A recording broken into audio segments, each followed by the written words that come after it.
Assalamu alaikum wa rahmatullah. Chers amis, je fais une vidéo dans laquelle j'évoque le lien qui existe entre les maladies des derniers temps et le retour du Messie. J'avais posé la question entre autres, pourquoi le Messie ne fait pas son retour? Aujourd'hui, je vais vous informer à propos d'une personne qui a proclamé être le Messie promis du dernier temps. Écoutons attentivement son histoire. Il s'appelle Hadrat Mirza Ghulam Ahmad al-Islam. Il est né en 1835 à Qadian, un petit village en Inde. Il a fondé la communauté islamique Ahmadiyya au 23 mars 1889. Il a proclamé être le Messie promis du dernier temps en 1890. Il a dit que Jésus, Hadrat Isa al-Islam, était mort d'une mort naturelle et qu'il n'était pas monté physiquement au ciel, plutôt enterré au Cachemire, où on peut voir aussi sa tombe. Personne ne descendra du ciel et que les prophéties qui parlent de ce retour se sont réalisées en sa personne et il est son semblable, que celui qui a des oreilles pour entendre l'entende.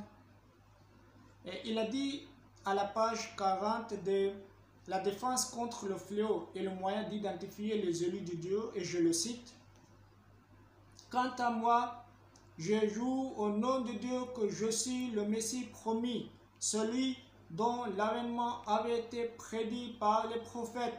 La Torah, l'Évangile et le Coran contiennent des prophéties qui parlent de moi et de mon époque, notamment qu'à cette époque, il y aurait au ciel les éclipses lunaires et solaires, et que sur la terre, il y aurait une peste virulente. Et le signe en ma faveur sera que quiconque parmi mes détracteurs, qu'il soit d'Amroha, ou d'Amritsar, ou de Delhi, ou de Kolkata, ou de Lahore, ou de Golra, ou de Batala, ou n'importe qui parmi eux jurera au nom de Dieu que tel ou tel endroit restera protégé de la peste, cet endroit-là tombera assurément entre les griffes de cette épidémie, car il aura été coupable d'effronterie envers Dieu. Fin de la citation.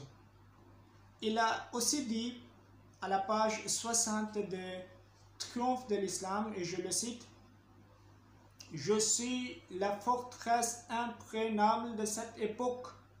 Celui qui y pénétrera sera sauvé et sera à l'abri des voleurs, des brigands et des bêtes sauvages. Mais celui qui souhaite s'éloigner de mes murs devra confronter la mort de toutes parts. Même son cadavre ne sera pas à l'abri. Fin de la citation. Chers amis, les royaumes d'ici-bas ont prescrit les différentes mesures pour notre protection contre le coronavirus.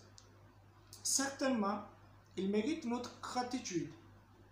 Mais c'est le moment de l'incertitude. Donc à cela, ajoutons les mesures célestes. Écoutons aussi le royaume du ciel, car celui qui se greffe à ce royaume ne perdra jamais. Chers amis, pour plus de détails à ce sujet, je vous recommande ces deux livres. Le premier est l'Arche de Noé et le deuxième est La défense contre le fléau et le moyen d'identifier les élus de Dieu. Ces livres se trouvent sur le site web www.islam-6ahmadiy2.org. Assalamu alaikum.